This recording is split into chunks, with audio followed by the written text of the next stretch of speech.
What's up, guys, and welcome to today's vlog. Today I want to do something a little different. I've had several people ask this, not necessarily in comments. I have had some comments, but I've also had some people message me from different things, and I've been talking to a couple people. And I thought today I would discuss my routine as far as language learning. Now, you know how busy I am and stuff like that, so I wanted to talk about how and what I use in order to... I'm learning two languages at the same time, and it's actually going pretty well, so I just wanted to share what is working for me.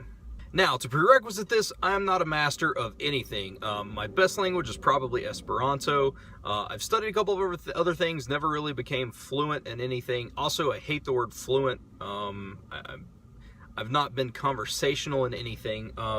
And so take this with a grain of salt. This is what is working for me. I did release last week a vlog completely in Esperanto, so you can go check that out if you want to see kind of how I can speak that. And then a couple days ago, I did release a video speaking. It was about 3 or 4 minutes of Chinese, of Mandarin Chinese. So you can check that out and kind of see for yourself if, you know, maybe it's something that you're even interested in learning. So yeah.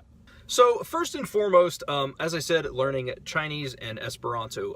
I study Chinese first, and there is a reason for that. I study Chinese during the day because I can have my phone on, and Chinese is a language that I need to hear with the tones and stuff like that, because there are different tones and it makes a word completely different. So I need to know the tones.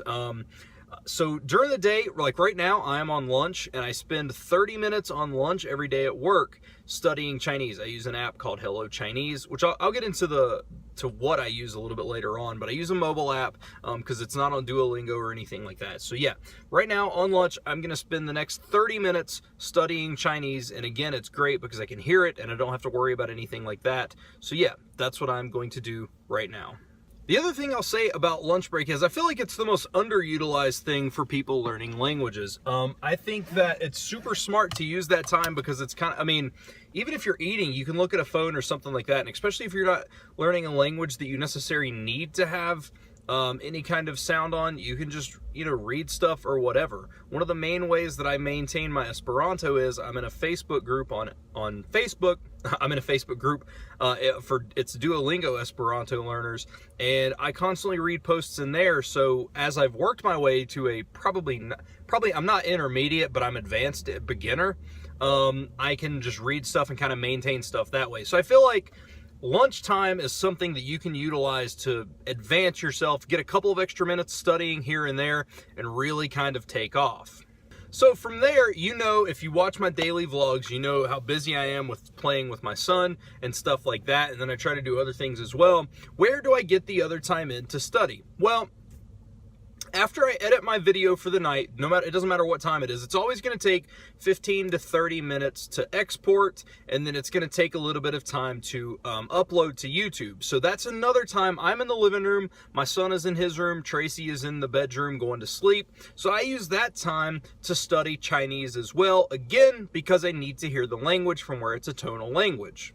So yeah, as my computer is exporting, again, I'll study at least another 30 minutes or so of Chinese, and then once my video is done exporting, Chinese is done. I usually get 30 minutes to an hour in a day. I don't get to study every lunch, but a lot of lunches I do, and then I'll study every night at least. And like I said, the biggest reason that I study Chinese during the day, I said it at the beginning of the video, is because I have to hear the language. I need to know the tone that I need to use in order to make the correct pronunciation. And pronunciation is hard in Chinese, and that's perfectly fine, but I want to work on that, and so I have to hear the language.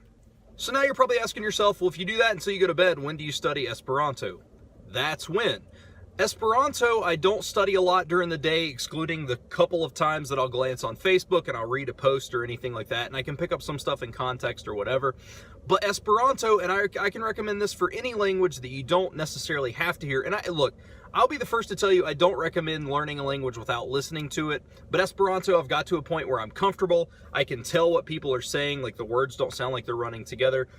So I'm a little more comfortable in it. So I'll study Esperanto when I'm going to sleep, and I'll literally just add new vocabulary until I'm going to sleep. Like I'll just 20, 30, 40 minutes, however long it takes me to fall asleep, I'll add. Last night I added 20 vocabulary words to my just brain, and I'll study those, of course, over a day or so using Memorize and stuff. And I don't use Duolingo as much now because I've kind of got the context of how Esperanto works down, and I'm not great at it, but like I know a little bit of it. So if all I can do is study flashcards, that's perfectly fine because I'm a little bit more advanced in Esperanto than I am in Chinese, so I can just add flashcards. And then when I have a chance, maybe on a weekend, or maybe if I've studied Chinese for an hour and a half or something like that day, I might break into Esperanto a little earlier and get caught up on a couple of Duolingo lessons. So yeah, for learning 2 languages, that's definitely a recommendation of mine. If it's a language that you're kind of getting adjusted to and you don't have to hear it, although again, I 100% recommend if you can hear it, do it. I believe that listening is one of the most overlooked things in language learning, period. And I think part of the reason I've learned Chinese so well is from listening. But anyway, I'll get into that. But definitely, if it's something that you can just read and gather and you know how to pronounce the words, study it at night, man. It's like a free pass, like just studying until you go to sleep. Like, I don't play games on my phone when I go to sleep. I'm just on my phone, flashcards, stuff like that. And it's really, really helped me out. So let's talk about resources. What do I use for resources? For Chinese, there are 3 main things that I use. When I'm at lunch at work, I use Hello Chinese. And Hello Chinese is set up just like Duolingo. And I'm going to be 100% honest, I think it works a little bit better than Duolingo. It's smoother, it has better instructions on what to do. And if you're using an app, I know the app on Duolingo doesn't support notes. This does, so it tells you what you need. I think Hello Chinese is fantastic. It's where I study a lot of the quick-based stuff that I need. If I've only got 5 minutes, I'm going to pop open, do a Hello Chinese lesson, or study some flashcards, and it works perfectly. The other 2 things that I use for Chinese are FLR from Moses, McCormick Laoshu 55,000 on YouTube. I use his program because it is nothing but listening. Well, there's some other stuff too, but like the core of it, I should say, is listening. And so that trains my ear to hear different Chinese words or just to hear it in general. And also I pick up some vocabulary that way and just different sentences that I can use. I'm a little bit slower paced with that than I am, like, because we all learn differently. So that's one thing. But I use it a lot because, again, I like to hear languages. And once I've kind of figured out that listening is a great option for learning a language because it embeds it into your brain, it's worked perfectly, and I love it. The third source that I use for Chinese is Yo-Yo Chinese, and it is a great source as well.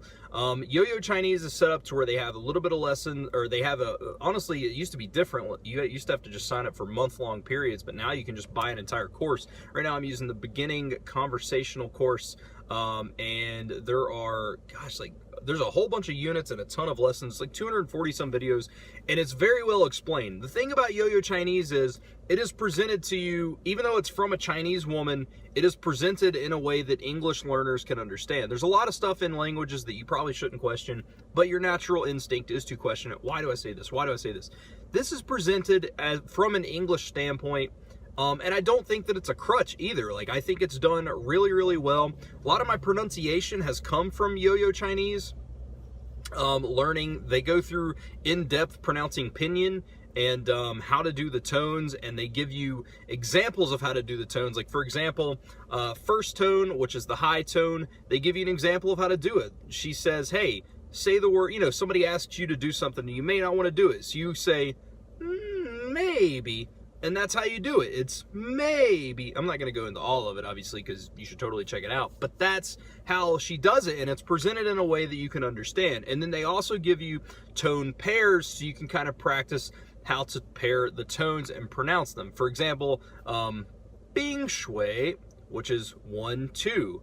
Bing Shui. So now, if you have another 1, 2 pair, you can think, okay, Bing Shui, and then kind of mimic that with the new words to say the new phrase. Very, very good stuff. I love all 3 of these. If somebody said you had to pick one, I couldn't do it. Legit couldn't do it because they all work in different ways and they work great together. Esperanto. So I've heard a lot of people say that you can't become good in a language by just Duolingo. Now, I have used Memrise, but I have used Memrise specifically. I'm doing a course called Duolingo Esperanto. Like, it's just the vocabulary from that. And you can tell me what you think about my progress in Esperanto using only Duolingo. And like I said, I'll read and stuff like that. But only Duolingo, and I've vlogged entirely in Esperanto. So you can go tell me if you think that Duolingo is a good job. Now, I'm not saying that you should only use that. It's just, it's what's working for me right now. And I know that once I get to a little bit more advanced stage, I'm gonna have to go use a couple of other things like Ekparolu and Learnu.net and stuff like that. There are a whole bunch of resources, but right now, honestly, I'm kind of blown away with the progress I've made just using Duolingo. Now, I do, normally I don't do this because there's a lot of stuff in different languages that is very poetic and maybe doesn't necessarily make sense or isn't how you would say it in a normal conversation. So I don't usually learn a lot through music, but Esperanto I've actually learned several different things through specifically Johnny M, where, like, for example, the word pretes, or preti, which is to be ready, I learned through that. I've learned several different things through Johnny M and stuff like that. Through that music, I've learned different words, but for the most part, it's all Duolingo for Esperanto. So I know I talked a lot in this video, but to sum it up really, really quickly, study during lunch at work. It helps a lot. Any kind of language that you absolutely have to hear because it's tonal, study during the day so you can listen to it. And if you're having a secondary language that you're learning, like myself, if it's a language that you don't have to hear, such as Esperanto or Spanish, French I probably wouldn't recommend, but you know what I'm saying. Study it at night, study it in bed so you're not waking up your husband or wife or whatever, or anybody or whatever.